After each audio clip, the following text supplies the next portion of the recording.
Bom dia a todos. Bom dia. Sejam bem-vindos ao nosso Hospital Escola. Mais uma oportunidade de estudo e de trabalho na nossa casa.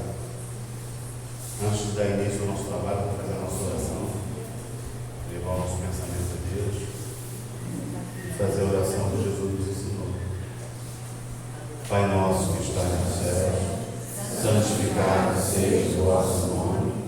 Venha a nós o vosso reino, seja feita a vossa vontade, assim na terra como no céu. O pão nosso de cada dia nos dai hoje, Senhor. Perdoa as nossas dívidas, assim como nós perdoamos os nossos devedores. Não nos deixes cair em tentação, mas livra-nos do mal, pois a ti pertence a glória, o poder e a misericórdia, por todos os séculos e séculos, que assim seja. Graças a Deus. Graças a Deus, a oportunidade de mais uma vez estarmos unidos aqui. Nesse momento em que vamos dar início ao nosso estudo, vamos esquecer os nossos problemas lá fora. Nesse momento, dá-se início ao trabalho da casa. Todos começarão a ser cuidados pelos nossos irmãos da espiritualidade superior. Nós seguimos a sequência de Livro dos Espíritos e o Evangelho segundo o Espiritismo. Na semana passada nós tivemos reunião na casa, que seria o Livro dos Espíritos semana passada. Mas essa semana continuaremos com a sequência Livro do Evangelho. E semana que vem a gente continua o Livro dos Espíritos, tá? Então, há 15 dias atrás, para que a gente não perca a sequência, nós estudamos o capítulo 12, Amai os vossos inimigos. Conversamos muito sobre a questão do que é amar os nossos inimigos, né? Alguém lembra aí? Nós amamos os nossos inimigos da mesma forma que amamos os nossos amigos? Existe uma diferençazinha, né? Jesus deixou isso bem claro para a gente. Nós não vamos amar os nossos amigos exatamente da mesma forma que amaremos os nossos inimigos. Mas então o que é amar os inimigos? Alguém podia falar? Fazer uma lembrança do que nós falamos? O que é amar os inimigos? Não desejar mal aos nossos inimigos. Mas o quê?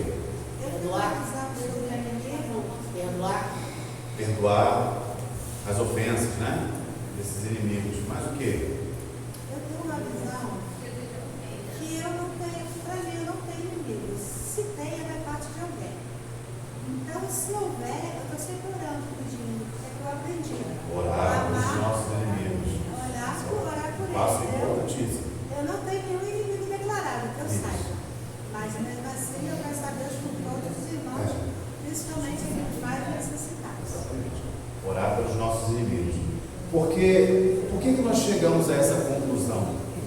Porque nós sabemos que a nossa doutrina ela é baseada no raciocínio. Nós não falamos aqui de milagres, falamos de raciocínio. Por que chegamos a essa conclusão que devemos amar os nossos inimigos? Aqueles que nos traem, aqueles que nos desejam mal, aqueles que nos perseguem. Por que devemos amar esses nossos inimigos? Qual é a conclusão básica disso tudo que Jesus traz para a gente? Eles são os irmãos que mais precisam de oração, de luz, Também. Mas a chave de tudo isso é a gente compreender que nós também somos imperfeitos. Lembra quando nós falamos dos criminosos? E chegamos à conclusão que também somos criminosos? Porque pela própria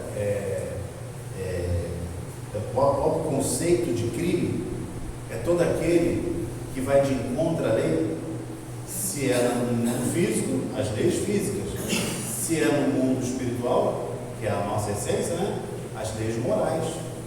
Então todo aquele que vai de encontro à lei é criminoso. Não é assim que a gente fala? Nós vamos totalmente a favor da lei. Já tiramos o egoísmo do coração, já perdoamos todo mundo com muita facilidade, né? Já temos a mansuetude, a afabilidade que o Cristo nos ensina. Temos já? Então, vamos de encontro à lei. Se ainda caminhamos de encontro à lei pelas nossas imperfeições, somos também criminosos. Então, quando a gente começa a entender que o irmão que erra é igual a nós, que também erramos, fica mais fácil a questão de perdoar o inimigo. Porque muitas vezes o inimigo somos nós mesmos. Não é verdade? Muitas vezes o inimigo é nós mesmos. Então, essa foi a compreensão que nós estudamos até agora dessa questão, né, de amar os inimigos. Mas hoje nós vamos falar dos inimigos desencarnados. Porque a gente não pode esquecer que somos espíritos e estamos encarnados. Mas somos espíritos, não é verdade? Então, se somos espíritos, nós convivemos com os espíritos encarnados e com os espíritos desencarnados. E aí, nós temos que fazer uma reflexão muito profunda, porque às vezes a gente deseja que o nosso inimigo morra. Não é que ele morra logo, porque vai sair do meu caminho. Vai sair do seu caminho? Não vai, gente. Talvez vai entrar mais no seu caminho que você imagina, porque não tem as limitações da matéria. É tão interessante a gente observar essas questões, porque a gente esquece que somos espíritos. Lembra da nuvem de espíritos que nós somos envolvidos, que nós falamos? Né? Allan Kardec diz isso para a gente. Na verdade, quem disse isso para a gente foi André Luiz. Nós estamos envoltos numa nuvem de espíritos.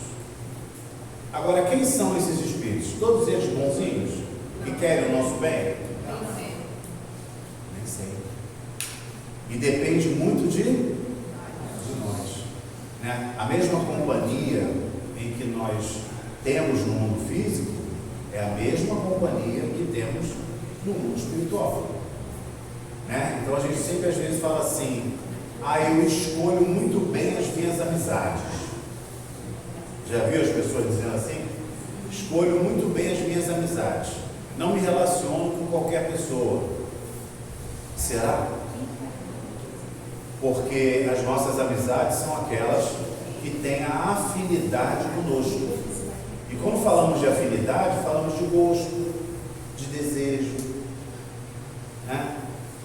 Todas essas questões que nos agradam. Tudo que nos agrada, agrada a nossa companhia física e espiritual. Então é por isso que muitas vezes um médium vidente observa que nós estamos mal acompanhados espiritualmente.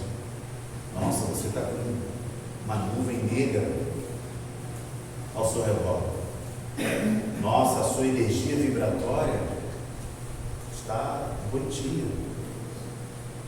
Às vezes eles falam assim. Por quê? Porque às vezes a nossa companhia espiritual são exatamente aqueles que estão compartilhando os nossos sofrimentos, as nossas angústias, as nossas incompreensões, né? Quando a gente não aceita as dificuldades da nossa vida, quando reclamamos muito, não é verdade? Quando nos sentimos vitimizados, né?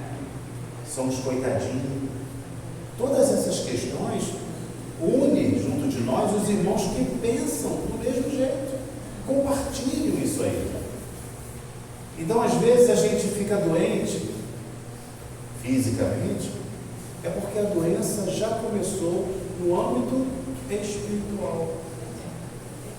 Aquela dor de cabeça que surge do nada, eu estava bem, do nada surgiu uma dor de cabeça. Faz uma reflexão. Quais são os seus últimos pensamentos, seus desejos, suas atitudes? Quais são? Foram boas? É de amor? É de compreensão? É de agradecimento? Não. Estou vivendo num momento em que não aceito nada. Quem é a sua companhia espiritual? Todos aqueles também que não aceitam nada, que também são revoltados. Só que a aproximação, tanto física quanto espiritual, existe uma troca energética. Olha só que interessante. Passamos os nossos sentimentos e vibrações, né? E recebemos ao mesmo tempo daqueles que se aproximam da gente. Não é verdade? Quando a gente às vezes chega perto de uma pessoa no mundo físico, hein? A gente se sente mal. Eu fiquei do lado daquela pessoa, não me senti bem. Não acontece isso às vezes? É a mesma coisa quando alguém chega próximo de nós e nós também não estamos bem. Trocamos. A aproximação do pé espiritual, gente. Trocamos a vibração. E assim acontece no mundo físico e no mundo espiritual. É tão interessante isso que nós somos obsediados pelos irmãos espirituais, mas conseguimos aqui encarnado obsediar um irmão que já está no mundo espiritual através do nosso pensamento. Quando muitas vezes o irmão desencarnou, mas a gente ainda não conseguiu perdoar. Tomara que ele esteja no inferno. Aquela pessoa morreu, graças a Deus, já está no inferno. É porque a gente não tem a visão espiritual, né? Muitas vezes ela está do seu lado. Está do seu lado. Está observando muitas vezes o que a gente ainda não consegue, não conseguiu perdoar ainda. E essa aproximação faz com que a gente fique também doente. Então, é isso que estamos falando aqui, os inimigos desencarnados. Olha o que o Evangelho traz para a gente com relação a isso aí. O espírita ainda tem outros motivos de indulgência para com os seus inimigos. Antes de tudo, ele sabe que a maldade não é um estado permanente do homem, que ela advém de uma imperfeição momentânea. Esse é o primeiro passo para a gente entender tudo isso que a gente falou. A inferioridade, tanto nossa quanto de qualquer pessoa, não é permanente, gente. Nós fomos criados para sermos perfeitos. E assim seremos, porque essa é a vontade de Deus. A única diferença é quando a gente pergunta, mas quando? Esse quando é que depende de cada um de nós. Essa caminhada para a perfeição depende de cada um de nós. Mas seremos, porque o tempo é infinito. Deus nos dá a eternidade para chegar a esse ponto. Não é verdade? Por isso que ele fala, é momentânea, não é permanente. E que assim como as crianças se corrigem dos seus defeitos, o homem mau um dia reconhecerá os seus erros e se tornará bom. Isso é uma verdade, isso é uma afirmação. Né? Sabe ainda que a morte apenas livra da presença material do seu inimigo, que pode continuar a persegui-lo com o seu ódio, mesmo após haver deixado a terra. Tanto ele continua nos odiando, como muitas vezes nós continuamos odiando ele. Continua. Somos espíritos, estamos encarnados. Que a vingança não atinge o seu objetivo, pois ao contrário, ela produz uma irritação maior, que pode se entender como que pode se estender de uma existência a outra. Olha só. Aqui a gente começa a entender por que muitas vezes dentro da nossa família nasceu um irmão que a gente eu não gosto dele, não sei porquê. Eu tenho dificuldade de ficar do lado dele. Um irmão, um filho. Por isso que dentro da nossa família, muitas vezes, nós temos grandes dificuldades. Porque quando a gente não aprende e não se esforça a perdoar o outro, as coisas vão se aproximando, né? Ontem ele era o seu vizinho, você não perdoou. Na próxima encarnação ele vem dentro da sua família, como um cunhado, uma sogra, uma pessoa que está adentrando ali através dos seus familiares. Você continua não perdoando. Na próxima encarnação ele vem seu irmão e você continua não perdoando. Na próxima encarnação, ele vem gêmeos com você. Nasce do mesmo ventre, no mesmo momento. Próximos ali, os dois fazendo o processo reencarnatório. Eles ficam brigando dentro do ventre da mãe. Um odiando o outro. Um odiando o outro. Nascem, um odiando o outro. Não conseguem perdoar. Na próxima encarnação, vem siamês, grudado pelo cérebro, pelo pulmão, por alguma coisa, porque precisam se perdoar. Essa é a chave do crescimento. Será que a gente vai precisar chegar a esse ponto? A gente pode melhorar isso bem antes, né? Bem antes. Por isso o Evangelho fala que cria uma irritação maior que pode se estender de uma existência a outra. Competia ao Espiritismo provar, pela experiência e pela lei que rege as relações entre o mundo visível e invisível, que a expressão extinguir o ódio com o sangue é radicalmente falsa.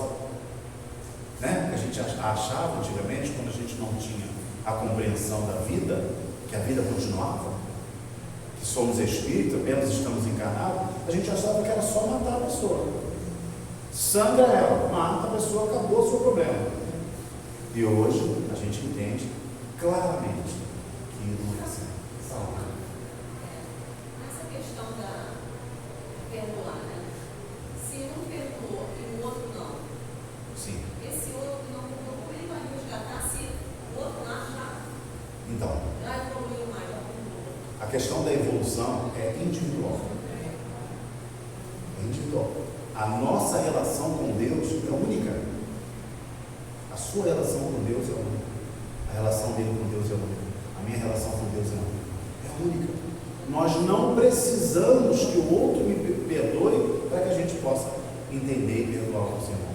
Sim, mas não é uma questão do resgate disso. Sim. Muitas vezes. Ou tem que voltar com o que não perdoou? Não necessariamente. Olha só. O perdão faz com que a gente se livre do mal. Se liberte. Entendeu? Porque o não perdão é que é a aproximação. Porque a liberdade do espírito é exatamente quando ele consegue caminhar, né, consciencialmente, livremente, sem estar preso a nenhum tipo de resgate. Entendeu? Então, libertar-se é perdoar. Então, esse que não perdoou, Ele vai ter o seu tempo. Talvez o tempo dele vai ser mais longo. Entendeu? mas ele necessariamente vai ter que entrar em contato com aquele ser. Não necessariamente, só se houver necessidade mesmo, porque nada acontece sem a necessidade real. Mas muitas vezes aquele que perdoou numa próxima encarnação aceita. Não, eu quero vir com ele de novo. Quero ser a mãe dele. Para dar carinho, para dar amor. Para ele ainda na fase da infância entender que esse é o caminho do perdão. Então vai ter uma dificuldadezinha dele, vai ter uma. Mas ele vai falar, não, é minha mãe. É minha mãe. Você entende? As dificuldades que tem nas relações dentro da família é exatamente isso, porque muitas vezes aquele que já andou primeiro se coloca na posição de, não, eu vou dar um braço a ele, eu quero ajudar ele. Não vou deixar ele se perder, não. Esse é o perdão verdadeiro, né? Porque o perdão verdadeiro é você carregar todo mundo com você. Pô. Né? O Cristo abandonou algum de nós? Não abandonou. Ele continua conosco. Ele não abandona nenhum de nós. Então, esse é o passo. Né? Então, essa relação rege, né? As relações entre o mundo visível e o mundo invisível, que é a expressão extinguir o ódio com o sangue, é radicalmente fácil. Entendemos que não adianta você desejar que o outro morra, estou doido que essa pessoa vai embora. Não adianta, gente, porque as nossas relações são espirituais. Somos espírito. Falar isso, eu gosto sempre de fazer uma perguntinha. Alguém tem medo de espírito aí dentro? Essa questão, né? Porque o que acontece? Nós estamos numa doutrina espírita, né? E às vezes a gente pergunta assim, você tem medo de espírito? É para a gente poder refletir, epa, eu sou espírito. Peraí, como é que eu vou ter medo do espírito se eu sou espírito? Eu tenho que amadurecer com relação a isso. Porque isso facilita um monte de coisa, gente. Um monte de coisa, inclusive a nossa visão. A nossa visão, muitas vezes, ela é fosca, porque a gente tem medo, não estamos preparados ainda para aquilo. Quantos entes queridos gostariam de se colocar na nossa presença, mas não o fazem porque sabem que a gente tem medo. Então é importante que a gente amadureça isso, né? Ter medo de espírito? Não, eu sou espírito, né? Isso ajuda muito a gente no nosso caminhar. E que a verdade é que o sangue sustenta o ódio, mesmo no além túmulo. Sustenta, você continua te amando a pessoa lá. As relações continuam ainda, a troca de raiva, de ódio, de desejo do mal. Continua. Tanto para aquele que desencarnou, quanto para aquele que continua encarnado. Por consequência, cabia-lhe também dar uma razão de ser efetiva e uma utilidade prática ao perdão e a sublime afirmativa do Cristo: amai os vossos inimigos.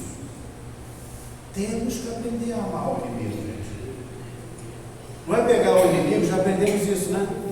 Colocar dentro da nossa casa, abrir as guardas para o inimigo. Não, porque a gente sabe que ele pode prejudicar a gente.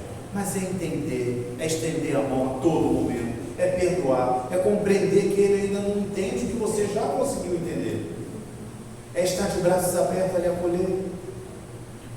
É amar o inimigo verdadeiramente, até que ele um dia não seja mais o seu inimigo. Porque nós não começamos lendo aqui, né, que não é eterno o mal, é momentâneo, igual a criança que não sabe nada, depois ela começa a entender as coisas.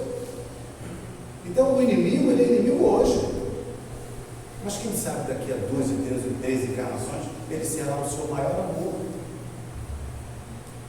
a pessoa que mais você vai amar na vida, porque depende individualmente de cada um dos passos que a gente dá. Então Cristo diz, né? Amar os vossos inimigos, amar os vossos inimigos. Não existe um coração tão perverso que não seja tocado pelas boas ações.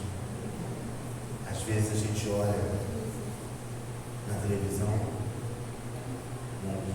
um homem que cometeu um assassinato, que estuprou, que matou tantas pessoas, mas que depois, quando mostra as suas visitas lá na cadeia, ele está abraçado com seu filhinho, com a sua filhinha, e dizendo a palavra assim: eu te amo. Mas você fala, como é que um homem desse pode amar?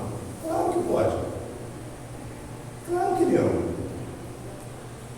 Ama sua mãe, ama seus filhos, ama sua esposa. Ama, mas ainda é imperfeito. Como nós somos imperfeitos. Não é verdade? Então não existe um coração tão perverso, não, que não seja tocado pelas boas ações, mesmo sem o saber. As boas ações, pelo menos, não dão pretexto a represálias. De um inimigo pode-se fazer um amigo antes e depois da morte. Com as más ações se irrita o inimigo, e é então que ele serve de instrumento da justiça de Deus para punir aquele que não o perdoa. Então, quando a gente toma o mal pelo mal, né, respondemos o mal pelo mal, né, isso irrita cada vez mais aquele que está em condições mais ignorantes possível. E aí vai ficar aquela troca: ele dá um mal, você dá um mal também. E vamos virando encarnações, um tentando prejudicar o outro, até que um dia alguém desperte. Pode-se, portanto, ter inimigos entre os encarnados e entre os desencarnados. Os inimigos do mundo invisível manifestam a sua malevolência pelas obsessões e subjugações. É aqui que a gente entra num passo que é importantíssimo a gente observar. Precisamos observar isso aí quando falamos de obsessão, né? O que é obsessão? É aquele que procura fazer o mal ao outro, prejudicar a sua vida, dificultar o seu passo de todos os jeitos, porque não consegue perdoar. Isso acontece em várias relações, de encarnado para encarnado, que a gente acha que às vezes a obsessão só vem do mundo espiritual. Não. Quantas vezes convivemos com pessoas que nos obsediam no mundo físico, tentam dificultar a nossa vida de todo jeito. Tudo que a gente vai fazer, a pessoa se coloca no meio para prejudicar. Ela tenta de todo jeito te prejudicar. Isso é obsessão. Isso é ódio, isso é raiva, isso é incompreensão, é não perdão. A pessoa obsediando a gente. E às vezes nós obsediando a pessoa, porque não somos também perfeitos.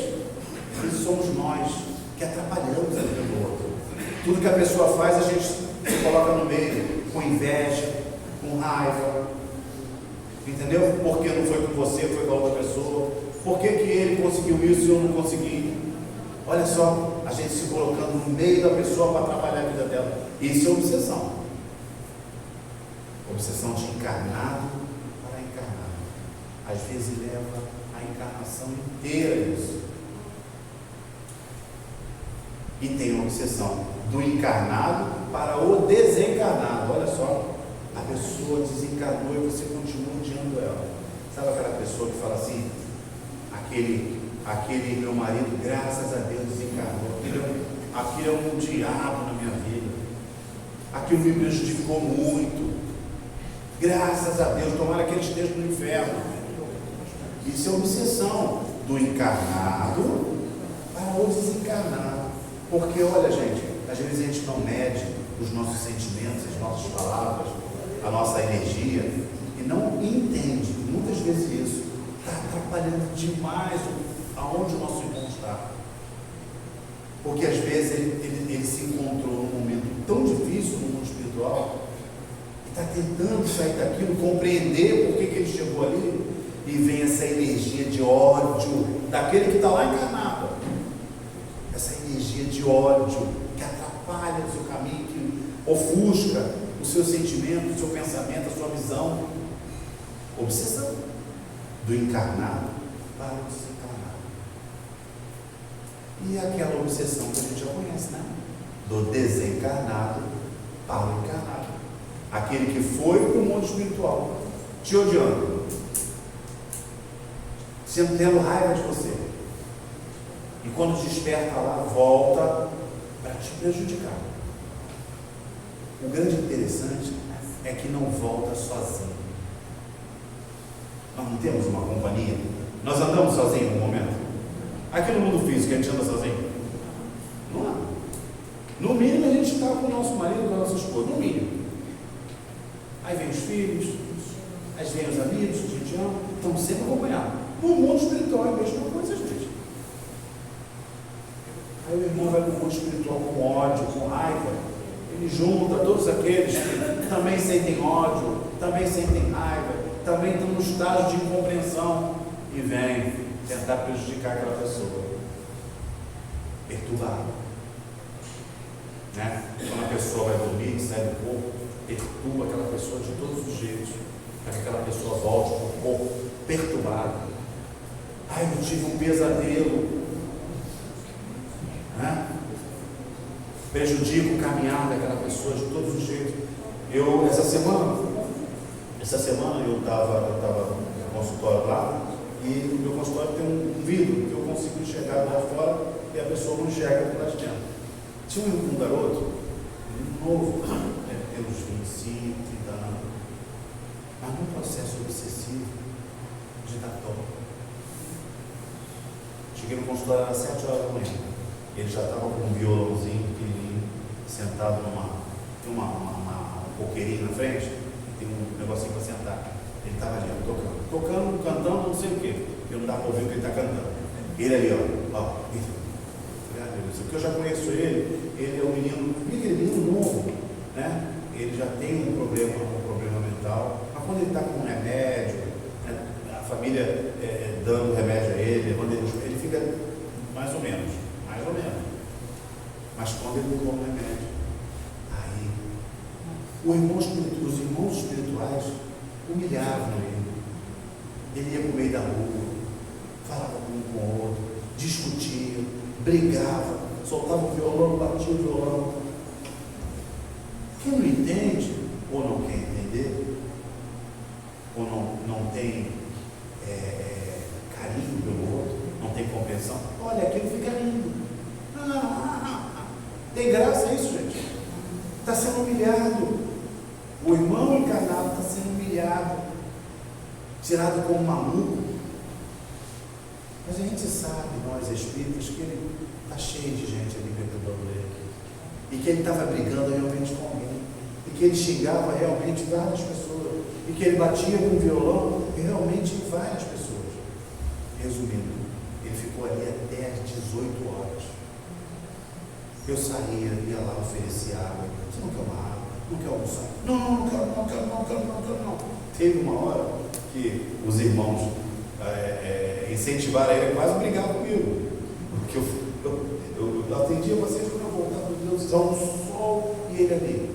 Eu saía, um copo, eu já falei que eu não quero lá.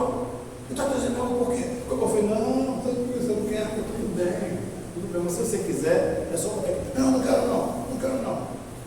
Era ele que estava falando? Era ele que estava brigando comigo? Não. Porque os irmãos espirituais estavam entendendo que eu estava querendo tirar eles dali.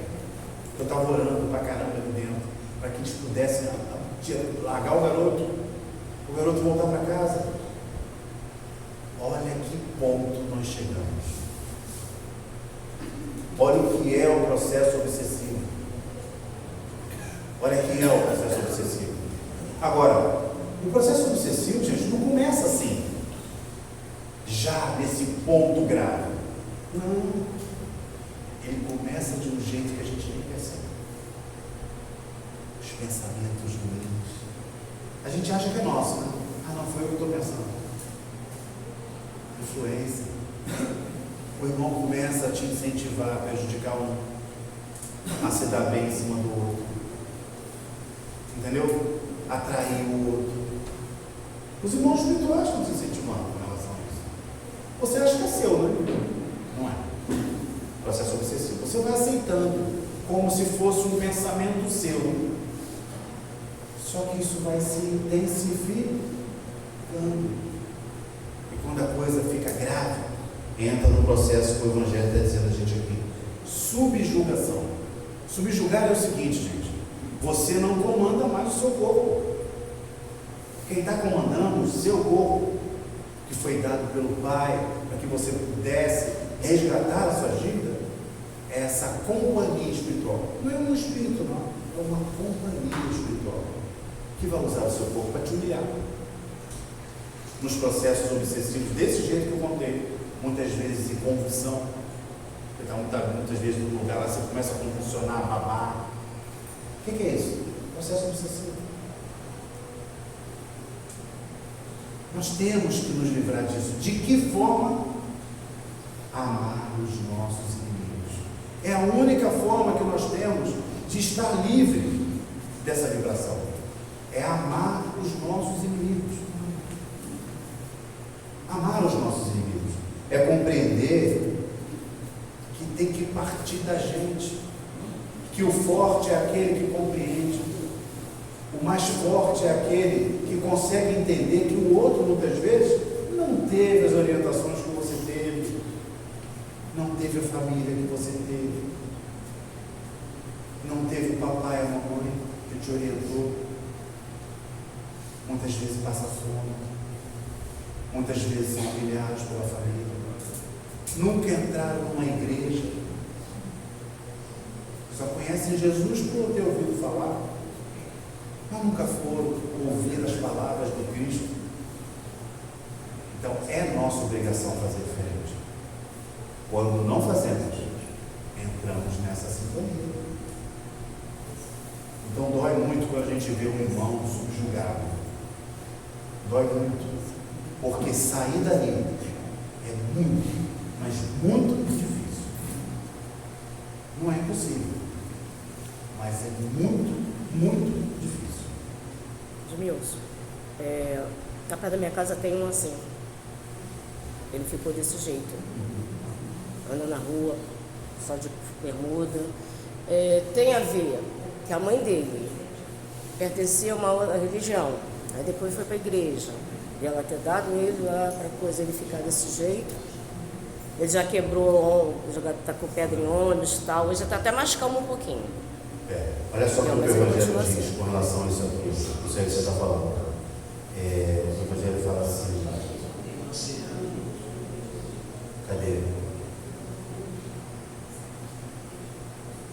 Sabe ainda que a morte é apenas o livro da presença material de seu inimigo, que pode continuar a persegui-lo com seu ódio, mesmo após haver deixado a terra.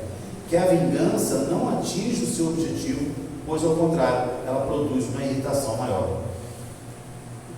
O Cristo diz assim para a gente: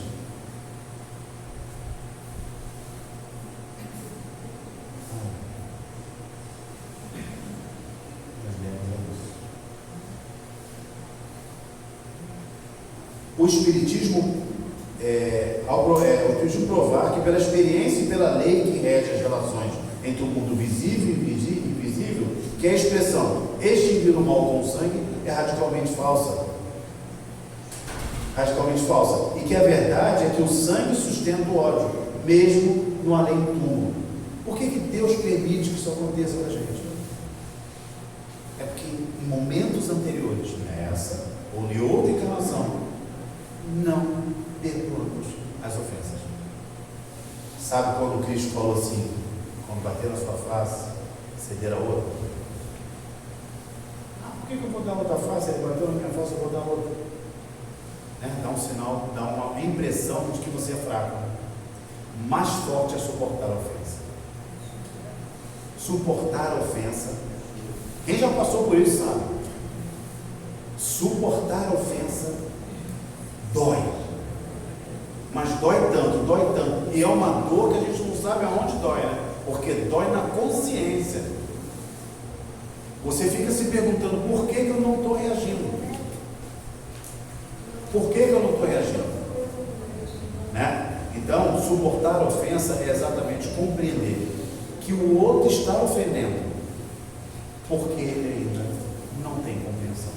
É um estado momentâneo, que um dia ele vai ficar diferente, mas que eu tenho que sair dessa vibração. Mas por enquanto ele continua sendo obsidiado, né? Exatamente. Então, gente, olha só o que o Evangelho fala para a gente poder fechar esse item 5. As boas ações, pelo menos, não dão pretexto à represália.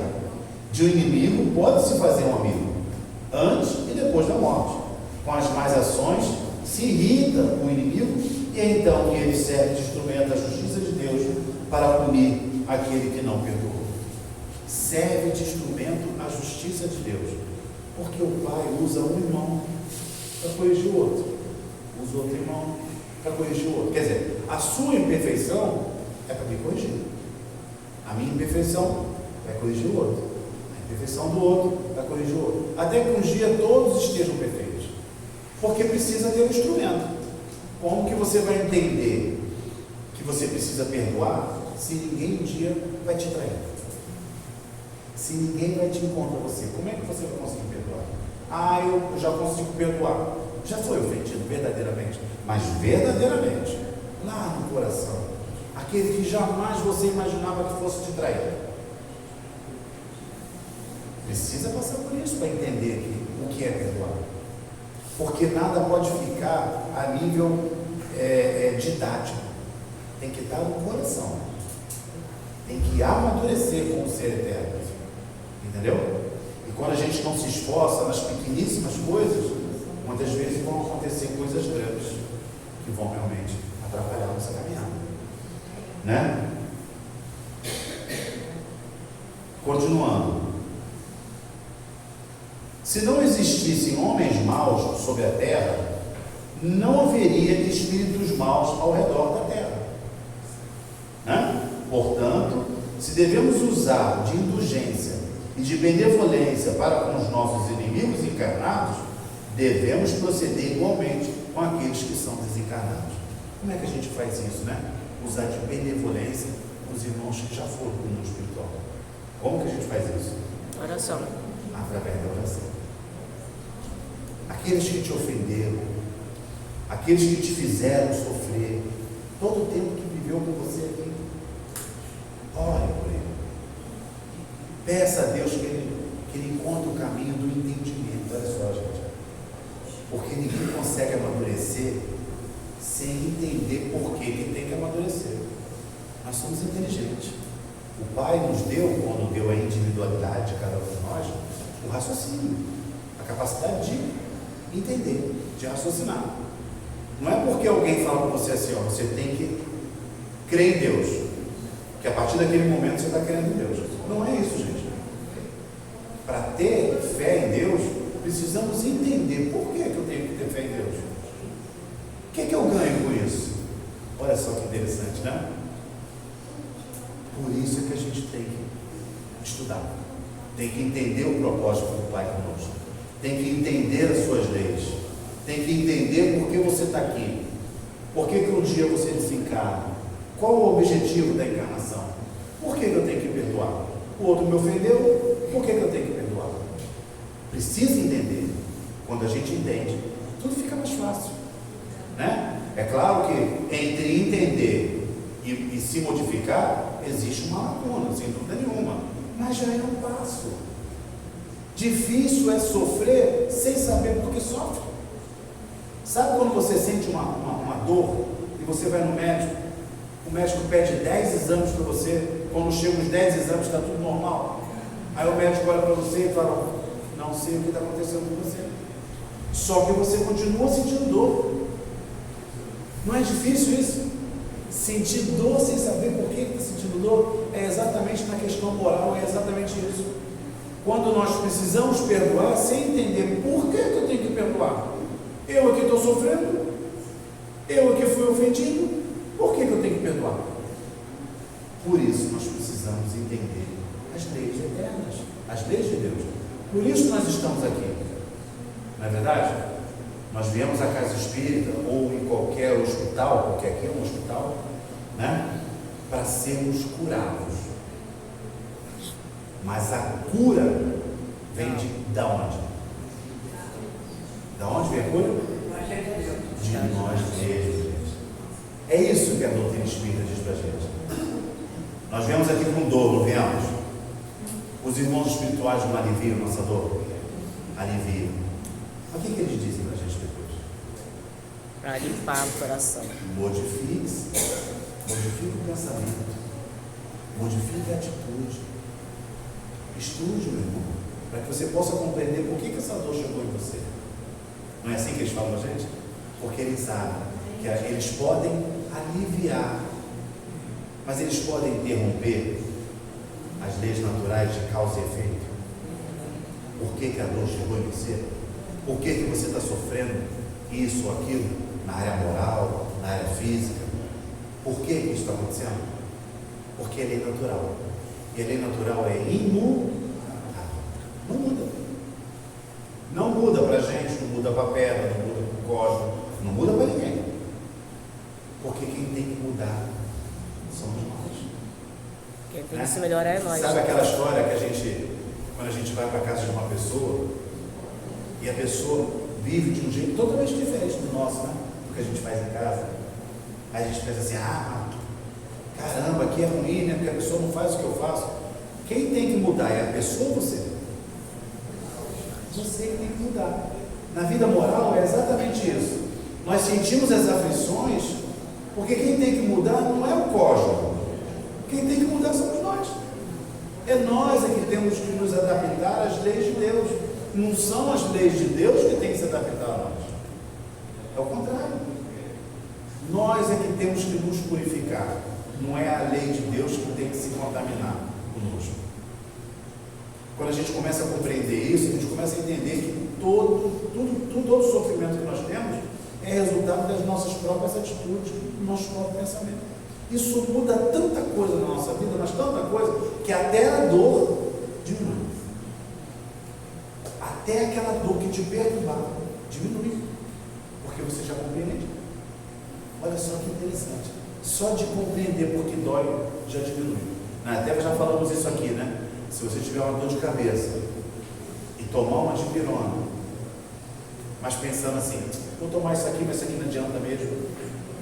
A dor de cabeça vai passar? Não. Agora, se você tomar um copo d'água e pedir a Deus que aquela água possa tirar aquela dor de cabeça que você está sentindo, e você toma aquela água, a dor vai passar ou não vai? Tudo está na gente, tudo está em nós, tudo está em nós, né? É importante, obrigado. É importante a gente observar que as leis naturais, elas foram feitas para nos presentear. É para que a gente possa, através dela, atingir a nossa felicidade. Porque não é isso que a gente procura? Ser feliz. Para que nós estamos aqui? Para aprendermos a ser feliz. Mas só tem um jeito de ser feliz, gente. Um jeito, é o único. Quando atingimos a perfeição. Só é feliz verdadeiramente quem é perfeito. E ser perfeito é evoluir na área da moralidade, principalmente, e na área da intelectualidade. São essas duas asas que nos leva à perfeição e automaticamente à felicidade. Isso é um trabalho diário, todo dia. Por isso que é difícil, né? Não é impossível, mas é difícil. Porque eu tenho que trabalhar todo dia, né? Você tenta perdoar aquela pessoa o dia inteiro. Você fala, não, hoje ela vai me xingar, ela vai fazer o que for, mas hoje eu só vou emitir um sentimento de amor para ela. Você trabalha o dia inteiro, aí você vai dormir. Pensa que o trabalho acabou, no dia seguinte começa tudo de novo, porque o trabalho é diário. E aí a gente pensa que a gente está trabalhando pela pessoa, né? Mas nós estamos trabalhando por quem? Por nós mesmos. Porque a cada momento que eu compreendo esse passo, eu vou sentindo menos agressão. Olha que interessante. Jesus se sentia agredido quando ele foi cuspido, né? Quando ele foi xingado. Ele se sentia agredido? Em nenhum momento, gente, ele se sentia agredido. Em nenhum momento. Ele tinha muita dó da gente. O sofrimento dele não era por ele, era por nós, que não sabíamos o que estavam fazendo. Cegos, mudos, surdos, imperfeitos, não sabíamos o que estavam fazendo. Então a dor do Cristo era por nós. Ele não doía, porque ele mesmo não sentia dor nenhuma, né? E o grande exemplo que ele deu foi o seguinte: ele veio aqui, vestiu o nosso corpo, porque tem gente que acha que o Cristo não vestiu o nosso corpo, né? Não, vestiu o nosso corpo, né? Tem gente que acha que o Cristo fez um caminho totalmente diferente do nosso, né? Não é verdade? Ele não passou lá pelo processo da placeia, da mamãe. Não fez nada disso, não. O caminho dele foi diferente, não foi? Mesmo caminho. Ele baixou a sua luminosidade a ponto de que a gente não ficasse ofuscado, por amor. Ficou nesse corpo que ele não cabia, porque a luminosidade dele é tão grande, que ele não cabia no corpo. Várias e várias vezes ao dia ele tinha que sair do corpo, ele deixava o corpo, saía para se energizar com o Pai, porque o corpo é muito pequeno pela luminosidade dele, grosseiro, material, né?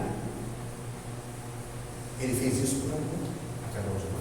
Esses foram os maiores sofrimentos do Cristo. E ele fez e disse o seguinte: se eu fiz, todos vocês podem fazer. É difícil? É, mas não é impossível, porque é um trabalho diário nosso, né? Vamos parar por aqui. Na próxima sequência do Evangelho, nós vamos para o item 7. Se alguém vos bater na face direita, apresentar-lhe também a outra. Tá? Esse processo, só para dar uma compreensãozinha do que a gente vai falar muito sobre humildade. Humildade são uma das coisas mais difíceis para nós encarnados nesse mundo imperfeito que vivemos, né? Porque a todo momento, nós somos testados com relação à humanidade. A todo momento. Então a gente vai estudar isso aqui com muito carinho, bem devagarzinho. É estudar, gente. Estudo, eu sempre digo aqui, é estudo. Vamos trocar. Vocês falam, eu falo, não tem palestra aqui, é estudo. O Evangelho precisa ser estudado, passo a passo, para que a gente possa absorver o máximo possível dentro das nossas condições. Olha só que interessante. Ah, quer dizer que tem mais coisa aqui? Tem. Mas a gente ainda não vai conseguir entender nessa vida, não. Mas pelo menos o que a gente já consegue absorver o máximo possível. Por isso que tem que estudar. O Evangelho tem que ser estudado. E quando a gente estuda junto, a compreensão é muito melhor. Porque a experiência de um, a experiência de outro, e a gente vai trocando. Tá? Então vamos parar por aqui. Semana que vem, Livro dos Espíritos. Tá? Perguntas e respostas. Obrigado, gente. Vamos com Deus.